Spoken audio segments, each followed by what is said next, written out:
నడిచినా కూర్చున్నా మోకాళ్ళ నొప్పులు వస్తున్నాయా? ప్రాణ పెయిన్ క్లినిక్ లో అధునాతన చికిత్సతో మోకాళ్ళ నొప్పులు తగ్గించుకోండి. హాయ్ హలో నమస్తే, వెల్కమ్ టు అవర్ ఛానల్ మనం టీవీ. నేను మీ శాన్వి. ఈ రోజు మనతో పాటు senior political analyst Appasani Rajesh గారు ఉన్నారు. ఆయనతో మాట్లాడి ప్రస్తుత రాజకీయాల గురించి చర్చిద్దాం. నమస్తే సార్. సార్, ఇప్పుడు చూసుకుంటే మెయిన్ గా విజయవాడ ఎంపీ అయిన కేశినేని నాని గారు అండ్ అలాగే ఆయన కూతురు కూడా టీడీపీ పార్టీలో రాజీనామా చేశారని వార్తలైతే వస్తున్నాయి. అండ్ అలాగే మరోపక్క షర్మిల గారు పార్టీలోకి కూడా వైసీపీ నాయకులు చేరుతున్నారు రాజీనామా చేసి అని కూడా వార్తలు వస్తున్నాయి. అసలు ఇలా ప్రజలను ప్రభావితం చేసే నాయకులు ఎలక్షన్లో నిలబడితే వీళ్ళ ఓటు బ్యాంక్ అసలు ఎవరికి దక్కుతుందంటారు? మీరు ప్రస్తావించినట్టు కేశినేని నాని గారు ఇంకా రాజీనామా చేయలే. ఓకే. ఆయన నేను ఢిల్లీ వెళ్ళి స్పీకర్ గారికి నా ఎంపీ పదవికి రాజీనామా సమర్పించి దాన్ని ఆమోదింపజేసుకున్న తర్వాత తెలుగుదేశం పార్టీకి రాజీనామా చేస్తా అని చెప్పని ప్రకటించారు. అవును. అలాగే ఈరోజు ఆయన మార్నింగ్ చేసిన ట్వీట్ ప్రకారం ఈరోజు 10:30కి మా కుమార్తె శ్వేత తెలుగుదేశం పార్టీ కార్పొరేటర్ పదవికి రాజీనామా చేస్తుంది. ఆ రాజీనామా చేసిన తర్వాత తెలుగుదేశం పార్టీ ప్రాథమిక సభ్యత్వాన్ని కూడా రాజీనామా చేయబోతుంది అని చెప్పని ప్రకటించారు. అంటే తెలుగుదేశం పార్టీ ద్వారా సంక్రమించిన పదవులకు మొట్టమొదటిగా రాజీనామా చేసిన తర్వాత పార్టీకి రాజీనామా చేస్తామని చెప్పని ప్రకటించున్నారు. ఓకే. కాబట్టి నాని గారు ప్రస్తుతానికి ఆయన ఎంపీగా తెలుగుదేశం పార్టీ సభ్యుడిగానే కొనసాగుతూ ఉన్నారు. ఓకే. రాజీనామా సమర్పిస్తానని చెప్పని అయితే చెప్పున్నారు ఆయన. అవును. ఇప్పుడు వాళ్ళ కుమార్తె గురించి ఒక స్పష్టత ఇస్తున్నారు కాబట్టి ఈరోజు వాళ్ళ కుమార్తె రాజీనామా చేసిన తర్వాత మేబీ ఆయన కూడా ఢిల్లీ వెళ్ళి అపాయింట్మెంట్ తీసుకొని ఆయన రాజీనామా సమర్పించి వచ్చి పార్టీకి కూడా రాజీనామా చేయొచ్చు. ఒకసారి ఒక స్పష్టత కూడా ప్రకటన చేస్తున్నారు కాబట్టి. అలాగే మీరు ప్రస్తావించిన కొంతమంది వైఎస్ఆర్ పార్టీతోటి విభేదిస్తున్న ప్రస్తుతం శాసనసభ్యులుగా ఉన్న ముఖ్యంగా మంగళగిరి ఎమ్మెల్యే ఆళ్ల రామకృష్ణారెడ్డి, ఆయన ఆల్రెడీ స్పీకర్ ఫార్మాట్లోనే తన ఎమ్మెల్యే పదవికి రాజీనామా సమర్పించున్నారు. వైసీపీ పార్టీ కూడా రాజీనామా చేస్తున్నారు. చేస్తుంటమే కాదు, ఆయన చాలా విస్పష్టంగా ప్రకటించున్నారు, నా భవిష్యత్తు ప్రయాణం వైఎస్ షర్మిల గారితో. అవును. నేను అంటే వైఎస్ షర్మిల గారితోటి అని అంటే అప్పటికి ఇంకా వైఎస్ షర్మిల గారు తన వైఎస్ఆర్ టీపీ పార్టీని కాంగ్రెస్ పార్టీలోకి విలీనం చేయలే. ఆ తర్వాత ఆ పరిణామాలు కూడా జరిగిపోయినాయి. షర్మిల గారు ఢిల్లీ వెళ్ళి కాంగ్రెస్ నాయకత్వంతో కలిసి తన పార్టీని కాంగ్రెస్ పార్టీలో విలీన ప్రతిపాదన అక్కడ అంటే ఆ ప్రాసెస్ కంప్లీట్ చేసుకొని కాంగ్రెస్ పార్టీలో ఆమెకు ఎటువంటి బాధ్యతలు అప్పచెప్పబోతున్నారు అనే అంశం ఇంకా క్లారిటీ రాలేదు. ఆంధ్రప్రదేశ్ కాంగ్రెస్ పార్టీ సారథ్య బాధ్యతలు అప్పచెప్పబోతున్నారా, లేదు జాతీయ స్థాయిలో ఆమెకు ఏదైనా ఒక కీలకమైన పదవి బాధ్యతలు అప్పచెప్పి ఆంధ్రప్రదేశ్ బాధ్యురాలుగా ఆమెని నియామకం చేపట్టబోతున్నారా, ఇటువంటి అంశాల పట్ల ఇంకా క్లారిటీ రాలా. కాకపోతే కాంగ్రెస్ పార్టీలో షర్మిల గారి ప్రస్థానం అయితే మొదలైపోయింది. కాబట్టి ఇప్పుడు షర్మిల గారిని అనుసరించాలి అనుకుంటున్న వైఎస్ఆర్సీపీ తోటి విభేదిస్తున్న నాయకులు ఎవరైనా సరే కాంగ్రెస్ పార్టీలో ఆశ్రయం పొందడం ఖాయం అనేది వాస్తవం. ఇక్కడ మీరు ప్రస్తావించినట్టుగానే వీరి ప్రభావం సమాజం మీద ఎంత ఉంటుంది ఇక్కడ గమనించుకుంటే ఏంటంటే కేశినేని నాని గారు 2009లో ఆయన ప్రజారాజ్యం పార్టీతోటి విభేదించి వాస్తవంగా ఆయన రాజకీయ ప్రస్థానం ప్రజారాజ్యం పార్టీతో మొదలైంది. ప్రజారాజ్యం పార్టీలో అభ్యర్థిత్వం దగ్గర విభేదించి ప్రజారాజ్యం పార్టీ మీద విమర్శలు చేసి ఆ తర్వాత 2012లో చంద్రబాబు నాయుడు గారు వస్తున్నా మీకోసం పాదయాత్ర సందర్భంగా ఆ పాదయాత్రకిలో ఆయనతో పాటు పార్టిసిపేట్ చేసి 2014 పార్లమెంట్ ఎన్నికల్లో విజయవాడ నుంచి తెలుగుదేశం పార్టీ అభ్యర్థిగా మొట్టమొదటిసారి ఎన్నికయ్యారు.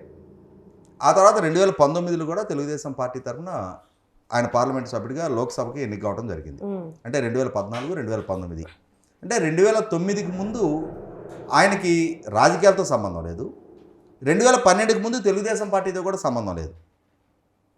అంటే దాదాపుగా ఒక దశాబ్ద కాలం సుమారుగా ఒక 11-12 సంవత్సరాల నుంచే ఆయనకి తెలుగుదేశం పార్టీతో అటాచ్మెంట్ ఉంది. తెలుగుదేశం పార్టీ ఆయన్ని 2 సార్లు ఆయన్ని అభ్యర్థిగా ప్రకటించి తెలుగుదేశం శ్రేణులు ఆయన గెలిపించున్నారు.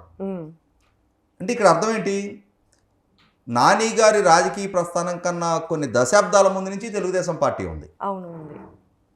ఇప్పుడు తెలుగుదేశం పార్టీ నుంచి నాని గారు నిష్క్రమించినా తెలుగుదేశం పార్టీ అక్కడ ఆ ప్రాంతంలో కొనసాగుతూనే ఉంటుంది.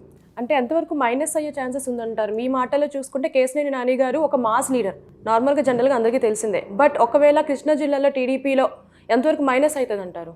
ఇక్కడ ఇప్పుడు ఈ ఎన్నికలు జరుగుతున్న నేపథ్యాన్ని కూడా ఒకసారి గమనించుకోవాలి మనం. 2019లో జగన్మోహన్ రెడ్డి గారి ప్రభుత్వ అధికార బాధ్యతలు చేపట్టిన తర్వాత తెలుగుదేశం పార్టీ చాలా సంక్షోభాలను ఎదుర్కొంది. తెలుగుదేశం పార్టీ కన్నా ఎక్కువగా ఆంధ్రప్రదేశ్ రాష్ట్రం కూడా పెను సంక్షోభాలను ఎదుర్కొంది. ఇటువంటి సందర్భంలో ఇవాళ 2024లో జరగబోతున్న ఎన్నికలు నవ్ ఆర్ నెవర్. అన్ని రాజకీయ పక్షాలకు అదే పరిస్థితి. పాలకుడుగా ఉన్న జగన్మోహన్ రెడ్డి గారికి, ప్రధాన ప్రతిపక్షంగా ఉన్న తెలుగుదేశం పార్టీకి, మరొక కీలక రాజకీయ పక్షంగా ఉన్న జనసేన పార్టీకి, ఈ 3 రాజకీయ పక్షాలకు కూడా ఒక రకంగా ఇప్పుడు ఈ ఎన్నికల్లో గెలవని పక్షంలో మళ్ళీ రాజకీయ భవిష్యత్తు ఏంటి, రాజకీయంగా ప్రజలతో ఏ విధంగా మమేకమై ఉండాలి అనే ఒక ప్రశ్న ఈ 3 రాజకీయ పక్షాల ముందు చాలా బలంగా కనిపిస్తూ ఉంది. ఇటువంటి నేపథ్యంలో ప్రజలు కూడా ఒక నిస్తాప్రాయానికి వచ్చేస్తున్నారు. ప్రజలు రేపు రాబోయేతున్న ఎన్నికల్లో వాళ్ళ ఓట్లు వేసే ప్రయారిటీ ఎట్లా ఉంటుంది అంటే, జగన్మోహన్ రెడ్డి గారిని గెలిపించడమా, చంద్రబాబు నాయుడు గారి కూటమిని గెలిపించడమా. అంటే మన ఓటు వల్ల ఐదర్ జగన్మోహన్ రెడ్డి ఆర్ చంద్రబాబు నాయుడు గారి కూటమి, అంటే జనసేన తెలుగుదేశం పార్టీ ఒక కూటమిగా పోటీ చేస్తున్న నేపథ్యంలో తెలుగుదేశం జనసేన కూటమికి వేయటమా, లేదు జగన్మోహన్ రెడ్డి గారికి వేయటమా. ఈ 2 ప్రాతిపదికగానే రేపు ఎన్నికలు జరుగుతాయి తప్ప ఇక్కడ తెలుగుదేశం నుంచి ఫిరాయించారనో, వైసీపీ నుంచి ఫిరాయించారని చెప్పనో ఉంటుంది. అస్సలు వాళ్ళని అనుసరించే వ్యక్తులే ఉండరా అంటే అది నేను కూడా చెప్పను. ఖచ్చితంగా ఎంతో కొంతమంది వాళ్ళ వల్ల ప్రభావితం అయ్యేవాళ్ళు, వాళ్ళకు అనుయాయులుగా ఉండేవాళ్ళు, వాళ్ళని అనుసరించేవాళ్ళు కొద్దిమంది ఉంటారు. కాకపోతే ఏమవుతుందంటే నిన్నటి వరకు ఎంపీగా ఉన్నారు కాబట్టి అని చెప్పని ఆ ప్రాంతంలో పార్టీ మనుగడని ఉనికిని సవాల్ చేసే అంతటి స్థాయిలో అంతటి ఆదరణ దక్కదు.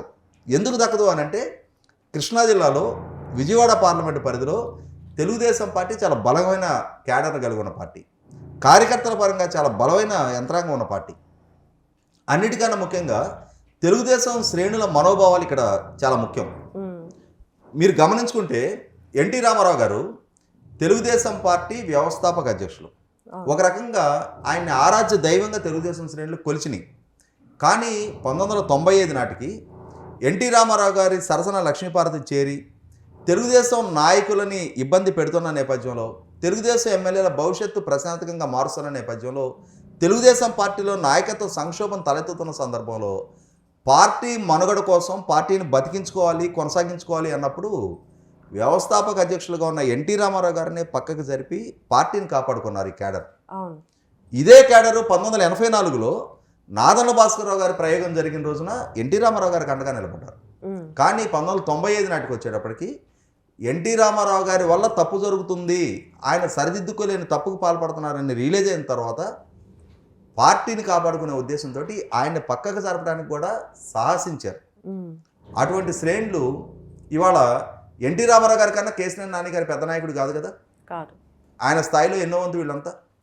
అటువంటి సందర్భంలో పార్టీ ప్రస్థానం, పార్టీ ఉనికి ప్రశ్నార్థకంగా మార్చాలి అని జగన్మోహన్ రెడ్డి గారు తలుస్తూ, చంద్రబాబు నాయుడు గారిని వరుసపెట్టి కేసులు నమోదు చేస్తా జైలు పాలు చేస్తూ రాష్ట్ర అభివృద్ధి పడంగా పెట్టబడుతున్న దగ్గర ఒక రకంగా యువత భవిష్యత్తు విధ్వంసం అవుతుంది, శాంతి భద్రతలు కొరవడుతున్నాయి, ప్రశ్నించే గొంతే వినిపించడానికి వీల్లేని ఒక నియంత్రితపు పోకడ నడుస్తుంది అని భావిస్తున్న సందర్భంలో రాబోతున్న ఎన్నికల్లో నాని గారినో ఇంకొకరినో అనుసరించి పార్టీ ప్రయోజనాలకి తెలుగుదేశం శ్రేణులు అయితే పణంగా పెట్టరు. నేను చాలా బలంగా చెప్పగలుగుతా. నాకు ఉన్న గ్రామీణ ప్రాంతం నుంచి ఉన్న అనుభవ సందర్భంగా ఆ నేపథ్య పరంగా నాకు చాలా స్పష్టత ఉంది. నాని గారిని అంటే తెలుగుదేశం పార్టీని దెబ్బ కొట్టగలిగే స్థాయిలో ఆయన ప్రభావం ఉండదు. ఆయన తెలుగుదేశం పార్టీలో కొనసాగుంటే మరొకసారి మరింత మెజార్టీ దాన్ని నెగ్గించుకునేవారు.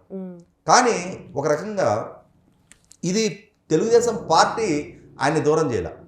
ఆయన వ్యక్తిగత అహంతో, ఆయన ఈగోతోటి ఆయన రాజీ పడాల్సిన అంశాల పట్ల, లౌక్యత ప్రదర్శించిన అంశాల పట్ల లౌక్యత ప్రదర్శించకుండా ఆయన సృష్టించుకున్న సంక్షోభం ఇది. ఇక్కడ గమనించుకుంటే కేసీఆర్ నాని గారికి వాళ్ళ సోదరుడు చిన్ని గారికి మధ్య విభేదాలు ఉన్నాయి. అది రాజకీయపరమైన విభేదాలు కాదు, అది వాళ్ళ వ్యక్తిగత అంశాలు. అది వ్యాపారపరమైనయా, ఆస్తుల పంపకం దగ్గర ఉన్నాయా, వ్యక్తిగతమైన అంశాలా, అది వాళ్ళ ఇంటర్నల్గా పరిష్కారం చేసుకోవాల్సిన అంశాలు. దాన్ని రాజకీయంగా పులిమి, పార్టీకి పులిమి. ఇవాళ పార్టీ ఓడిపోయింది, క్రైసిస్ పీరియడ్లో ఉంది, ప్రభుత్వం నుంచి పూర్తి నిర్బంధకాండ ఎదుర్కొంటుంది. ఈ సందర్భంలో చిన్ని లాంటి ఒక వ్యక్తి ముందుకొచ్చి పార్టీ కార్యక్రమాలకు స్పాన్సర్ చేసి అతను పార్టీ కార్యక్రమాలను ముందుకు నడిపిస్తున్న సందర్భంగా నువ్వు పార్టీ ఖర్చు పెట్టొద్దు అని చెప్పని ఏ విధంగా పార్టీ చెప్పగలుగుద్ది? అవును. అతన్నేమి నాని గారికి ప్రత్యామ్నాయ అభ్యర్థిగా మేము ప్రకటిస్తున్నామని పార్టీ డెసిషన్ తీసుకోలేదు కదా. నాని గారిని డిస్కరేజ్ చేసే నిర్ణయాలు పార్టీ వైపు నుంచి జరగలేదు కదా. రేపటి రోజున పార్టీ ఏ నిర్ణయం తీసుకుంటుందో వేచి చూడాల్సిన బాధ్యత అయింది కదా. ఆయనకి సవాలుగా ధీటుగా వాళ్ళ తమ్ముడిని నన్ను రీప్లేస్ చేయబోతున్నారని చెప్పని ఆయన ఇన్సెక్యూరిటీకి లోనయ్యి నా తమ్ముడి ఉనికి ఉండటానికి వీల్లేదని చెప్పని ఆయన ఎట్లా పార్టీని శాసిస్తాడు? ఇక్కడ మీ ఇద్దరి మధ్య ఇంటర్నల్ ఇష్యూస్ అవి. దాని పార్టీకి ఎట్లా బులిమే ప్రయత్నం చేస్తారు? దాని ప్రాతిపదికగా అదే సందర్భంలో విజయవాడ మున్సిపల్ కార్పొరేషన్ ఎలక్షన్స్ జరిగినాయి. నాని గారి అమ్మాయి శ్వేతని మేయర్ అభ్యర్థిగా పార్టీ ప్రకటించింది. అంటే అది సరైన గౌరవం ఇచ్చినట్ట ఇవ్వనట్ట ఆ కుటుంబానికి? ఆ గౌరవం ఇచ్చిన సందర్భంగా ఆయన పార్లమెంటు పరిధిలో ఉన్న నియోజకవర్గాల ఇన్ఛార్జీలతోటి సఖ్యత మెయింటైన్ చేసుకోవాల్సిన బాధ్యత ఆయనది కదా. ఆయన సఖ్యత మెయింటైన్ చేసుకోకుండా ఆయన ఘర్షణపూరిత వాతావరణం సృష్టించుకొని అక్కడ ఎన్నికల్లో అంతిమంగా పార్టీకి ప్రతికూల ఫలితాలు తీసుకొచ్చారు. వీళ్ళ మధ్య ఉన్న ఇంటర్నల్ వారితోటి వీళ్ళ మధ్య సఖ్యత కొరవడైన పర్యవసానం పార్లమెంటు సభ్యుడిగా అందరినీ కలుపుకొని వెళ్లాల్సిన గురుతర బాధ్యత ఆయన మీద ఉంది. ఇవాళ ఆయన పెద్దన పాత్ర పోషించాలి. అక్కడ ఆయన పోషించాల్సిన పరిస్థితిలో అంతిమంగా పార్టీకి ఓటమిని బహుమతిగా ఇచ్చారు వీరందరూ కూడపలుకొని. ఇటువంటి సందర్భాల్లో ప్రతి నియోజకవర్గంలో అక్కడ ఉన్న పార్టీ నియమించిన ఇన్ఛార్జీలకు వ్యతిరేకంగా ఈయన ఒక అభ్యర్థిని ప్రతిపాదించే ప్రయత్నం చేయటం, అక్కడ ఉన్న పార్టీ నాయకులకు వ్యతిరేకంగా ఈయన నిత్యం మీడియాలో కామెంట్లు పాస్ చేయటం. అదే సందర్భంలో చాలా సందర్భాల్లో పార్టీ నాయకత్వం పట్ల, చంద్రబాబు నాయుడు గారి పట్ల, లోకేష్ పట్ల కూడా చాలా చులకన భావంతో కూడిన కామెంట్లు చేసినట్టుగా చాలామంది బయట చర్చించుకుంటూ ఉన్నారు. అంటే నోరు మంచిదైతే ఊరు మంచిదవుద్ది. నాని గారు అవినీతి పరుడనో ఆయన అసమర్థుడనో ఎవరు అనరు. ఆయన 100% నిజాయితీపరుడే. ఆయన ఒక పార్లమెంట్ మెంబర్గా ఆయన పదవికి వన్నె తెచ్చిన ప్రజాప్రతినిధి. దాంట్లో ఎటువంటి డిస్ప్యూట్ లేదు. కానీ అదొక్కటే ప్రాతిపదిక కాదు. నేను నిజాయితీపరుడిని అయిన మాత్రాన నేను అందరినీ దూషిస్తా అంటే ఎదురు వాళ్ళు సహించరు కదా దాన్ని. అందులో ముఖ్యంగా వ్యక్తిగత అంశాలు కాదు, రాజకీయ అంశాలు. పార్టీ అనేది కలెక్టివ్ రెస్పాన్సిబిలిటీ. నాయకత్వం వహించే వాళ్ళు మోర్ పేషెన్స్గా ఉండాలి, మోర్ రెస్పాన్సిబుల్గా ఉండాలి, మరింత కలుపుకొలతనం ప్రదర్శించాలి, మరింత వినయం కూడా ప్రదర్శించాల్సిన సందర్భంలో నేను ఆధిపత్య ధోరణే ప్రదర్శిస్తాను, నేను ఇట్లానే ఉంటానప్పుడు రాజకీయాల్లో నడవదు అది. ఇవాళ ఈ స్వయంకృతాపరాధంతో సృష్టించుకుంటున్న సంక్షోభ పర్యవసానం అక్కడ విజయవాడ ప్రజలకు ఒక క్లారిటీ ఉంది. ఆయనని ఒక పార్లమెంటు సభ్యుడిగా అందరూ గౌరవిస్తారు. ఎందుకంటే ఆయన అద్భుతంగా ఢిల్లీలో తన పరపతిని పలుకుబడిని ఉపయోగించి విజయవాడ ప్రాంత అభివృద్ధి కోసం కృషి చేశారు. అందులో ఎటువంటి డౌట్ లేదు. అదే సందర్భంలో ముగ్గురే పార్లమెంటు సభ్యులు తెలుగుదేశం పార్టీ నుంచి పార్లమెంట్లో ఉన్న సందర్భంలో కూడా రాష్ట్రానికి సంబంధించిన ఏ అంశం పట్ల కూడా ఎక్కడా రాజీ లేని ధోరణి ప్రదర్శించారు, పోరాటపటిమ ప్రదర్శించారు. You could be the best actor in the world అని చెప్పని నరేంద్ర మోడీ గారు లాంటి ఒక బలమైన ప్రధానమంత్రిని మొహాన పట్టుకొని పార్లమెంటు వేదికగా మాట్లాడగలిగిన ధైర్యం ప్రదర్శించారు. అంత మాత్రాన పార్టీలో నాయకత్వానికి సంక్షోభం సృష్టిస్తా, పార్టీ కేడర్ దగ్గర అహం ప్రదర్శిస్తా, పార్టీలో ఇన్ఛార్జీల పట్ల సఖ్యత ప్రదర్శించడం, పార్టీలో వ్యక్తిగతమైన అంశాలని పార్టీకి పులిమి దాని ప్రాతిపదికగా నేను నిర్ణయాలు చేస్తానంటే శ్రేణులు అనుసరించు. ఆయన పార్టీని డిజైన్ చేసుకోవడానికి సిద్ధపడినప్పుడు శ్రేణులు కూడా 100% ఆయన డిజైన్ చేసుకుంటాయి. నేను మొదట్లోనే ప్రస్తావించినట్టు పరిస్థితులు ప్రతికూలంగా మారుతున్నాయి అనుకున్న రోజు ఎన్టీ రామారావు గారిని డిజైన్ చేసుకున్న శ్రేణులు. అటువంటిది నాని గారిని డిజైన్ చేసుకోవటం పెద్ద ఇష్యూ కాదు. కాబట్టి ఆయన వల్ల తెలుగుదేశం పార్టీకి ఇప్పుడున్న పరిస్థితిలో ఈ ఎన్నికల్లో ప్రత్యేకంగా చేకూరబోయే నష్టం అయితే లేదు. కానీ ఒక అద్భుత భవిష్యత్తుని ఆయనకాయనే కాలదనుకుంటున్నారు. తెలుగుదేశం పార్టీ ఓటమి రోజు పార్టీలో నిలబడ్డారు. కానీ తెలుగుదేశం పార్టీ గెలుస్తుంది అన్న వాతావరణం ఇప్పుడు ఒక 3 సెట్ అవుతున్న సందర్భంగా పార్టీ నుంచి దూరం జరగడం ద్వారా ఆయన రాజకీయ భవిష్యత్తు మీద ఆయనే నీడలు ప్రసరింపజేసుకుంటున్నారు.